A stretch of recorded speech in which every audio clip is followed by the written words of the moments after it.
తొండ ముదిరితే ఊసర వెళ్ళవుతుందంటారు. తమిళనాడులో డీఎంకే వేర్పాటువాద ధోరణి అలాగే ఉంది. నిన్న మొన్నటి దాకా హిందువులు హిందుత్వాన్ని అవమానించడమే పనిగా పెట్టుకున్న ఆ పార్టీ ఇప్పుడు అసెంబ్లీ సాక్షిగా జాతీయ గీతాన్నే అవమానించింది. అసలు తమిళనాడు అసెంబ్లీలో ఏం జరిగింది? గవర్నర్ ఆర్ఎన్ రవి అసెంబ్లీ నుంచి ఎందుకు వాకౌట్ చేయాల్సి వచ్చింది? దీనిపై తమిళనాడు బీజేపీ అధ్యక్షుడు అన్నామలై స్పందనేంటి?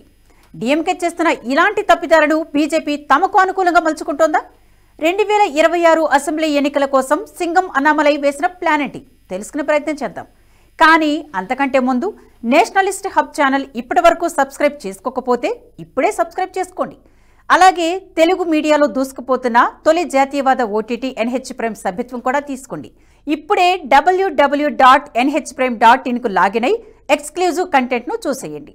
ఏ రాష్ట్రంలోనైనా అసెంబ్లీ సమావేశాల తొలి రోజున గవర్నర్ ప్రసంగించడం ఆనవాయితీ.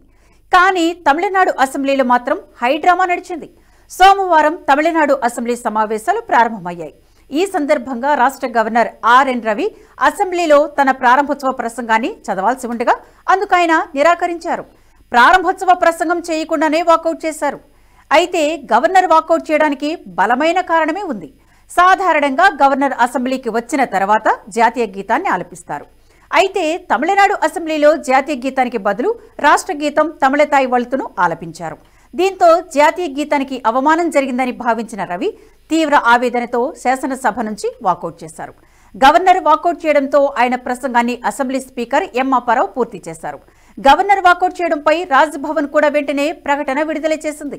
గవర్నర్ అసెంబ్లీకి వచ్చినప్పుడు జాతీయ గీతానికి బదులుగా రాష్ట్ర గీతాన్ని ఆలపించారని, జాతీయ గీతాన్ని ఆలపించాల్సిందిగా స్పీకర్కు సీఎంకు గవర్నర్ విజ్ఞప్తి చేసినా తిరస్కరించారని రాజ్భవన్ తన ప్రకటనలో తెలిపింది.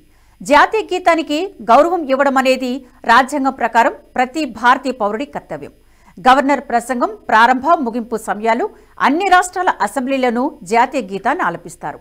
అయితే తమిళనాడు అసెంబ్లీలో మాత్రం జాతీయ గీతానికి బదులు తమిళ రాష్ట్ర గీతం పాడడం సంచలనంగా మారింది.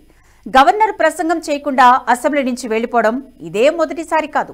ఇంతకుముందు 2022లో కూడా రాష్ట్ర ప్రభుత్వం రాసిచ్చిన ప్రసంగంలో చాలా అసత్యాలు ఉన్నాయని, కొందరి ప్రముఖుల పేర్లు ఉన్నాయని చెబుతూ గవర్నర్ ఆర్ఎన్ రవి అసెంబ్లీ నుంచి వాకౌట్ చేశారు. ప్రసంగంలో ద్రవిడ మోడల్ ప్రకారం శాంతి భద్రతలు చట్టాలు ఉంటాయని పేర్కొనడం, అంతేకాకుండా కొన్ని పార్టీల ప్రముఖుల పేర్లు కూడా ఉండడంతో అప్పట్లో రవి తీవ్ర అభ్యంతరం వ్యక్తం చేశారు. దీంతో అప్పుడు కూడా అసెంబ్లీ నుంచి కోపంగా వాకౌట్ చేశారు. ఇదిలా ఉంటే జాతీయ గీతాన్ని అవమానించిన డీఎంకే ప్రభుత్వంపై ప్రస్తుతం రాజకీయ దుమారం చెలరేగుతుంది. స్టాలిన్ సర్కారు తీరుపై తమిళనాడు బీజేపీ అధ్యక్షుడు అన్నామలై ఆగ్రహం వ్యక్తం చేశారు. గవర్నర్ రాకపోకల సమయంలో జాతీయ గీతాన్ని ఆలపించాలని చట్టంలోనే ఉందన్నారు. పరిపాలనా వైఫల్యాన్ని కప్పిపుచ్చుకునేందుకే డీఎంకే ప్రభుత్వం జాతీయ గీతాన్ని ఆలపించకుండా రాద్ధాంతం చేస్తుందన్నారు. తమిళ రాష్ట్ర గీతం జాతీయ గీతాలాపనకు సంబంధించి తన ఎక్స్ ఖాతాలో సుదీర్ఘమైన పోస్టు పెట్టారు అన్నామలై. 1970 నవంబర్ 23న మాజీ ముఖ్యమంత్రి కరుణానిధి మనోన్మరణీయం సుందరనార్ పిళ్ళై రాసిన అసలైన తమిళతాయి పాటను సంక్షిప్తీకరించి రాష్ట్ర ప్రభుత్వ గీతంగా ప్రకటించారు. అన్ని ప్రభుత్వ సంస్థలు, విద్యా సంస్థలు బహిరంగ కార్యక్రమాల్లో రాష్ట్ర గీతాన్ని ఆలపించాలని నిర్ణయించారు. అయితే 1991 వరకు తమిళనాడు అసెంబ్లీలో గవర్నర్ ప్రసంగం సమయంలో రాష్ట్ర గీతాన్ని ఆలపించలేదు. దివంగత అన్నా డీఎంకే అధినేత్రి జయలలిత తమిళనాడు ముఖ్యమంత్రిగా ఉన్నప్పుడు 1991 జూలైలో గవర్నర్ ప్రసంగం సందర్భంగా తొలిసారి తమిళ రాష్ట్ర గీతాన్ని ఆలపించారు. అయితే రాష్ట్ర గీతంతో పాటు విధిగా జాతీయ గీతాన్ని కూడా ఆలపించారు. కానీ తాజాగా స్టాలిన్ ప్రభుత్వం జాతీయ గీతాన్ని ఆలపించకుండా అవమానించింది.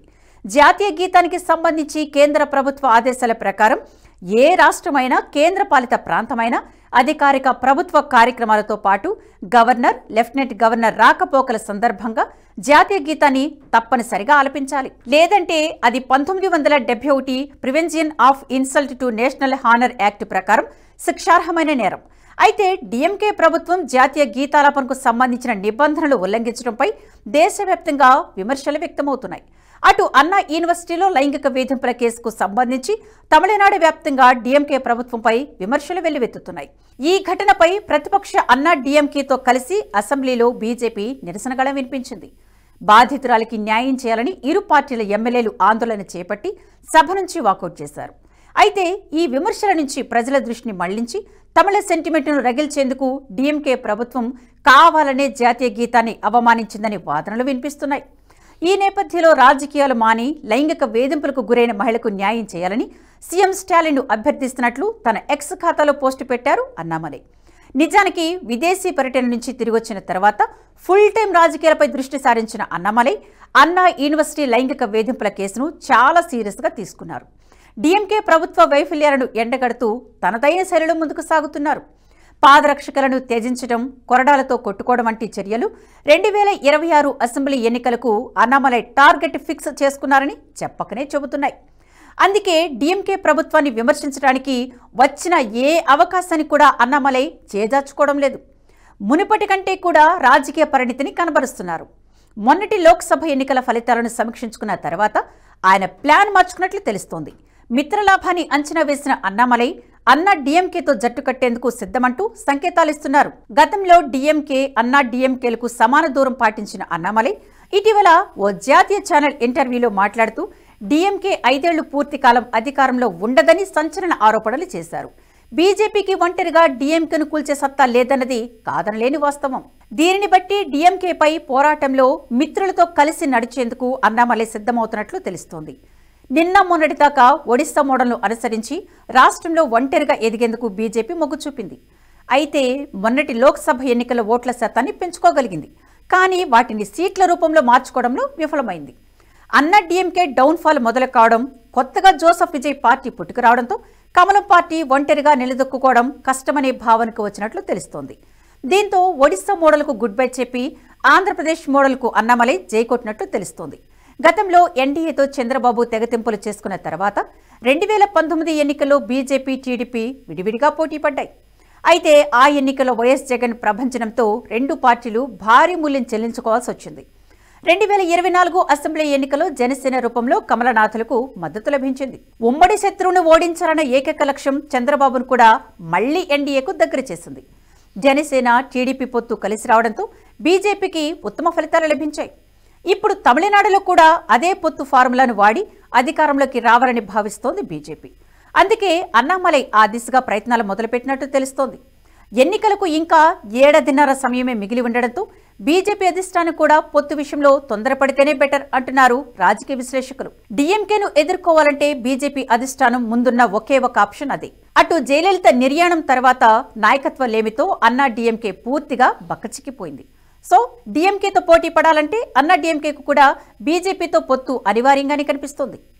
అయితే అన్నా డీఎంకేను తన గుప్పిట్లో పెట్టుకున్న మాజీ ముఖ్యమంత్రి పళనిస్వామి మాత్రం జోసెఫ్ విజయ్ వైపు చూస్తున్నట్లు సంకేతాలు వెలువడుతున్నాయి. అటు తాను సెక్యులర్ అని ప్రకటించిన జోసెఫ్ విజయ్ కూడా అన్నా డీఎంకేతో పొత్తుకు ఒప్పుకుంటాడా అనేది ప్రశ్నార్థకంగా మారింది. దీంతో పొత్తులపై పూర్తి క్లారిటీ రావాలంటే మరికొంతకాలం ఆగక తప్పదు. ఈ వీడియో మీకు నచ్చినట్టయితే లైక్ చేయండి, 10 మందికి షేర్ చేయండి. అలాగే కామెంట్ల రూపంలో మీ అభిప్రాయాలను మాతో పంచుకోండి. Nationalist hub group of channels ను సబ్స్క్రైబ్ చేసుకుని తెలుగునాట జాతీయవాద జర్నలిజాన్ని ప్రోత్సహించండి. ఈ వీడియో కింద ఉన్న బెల్ ఐకాన్ పై క్లిక్ చేయడం మర్చిపోవద్దు.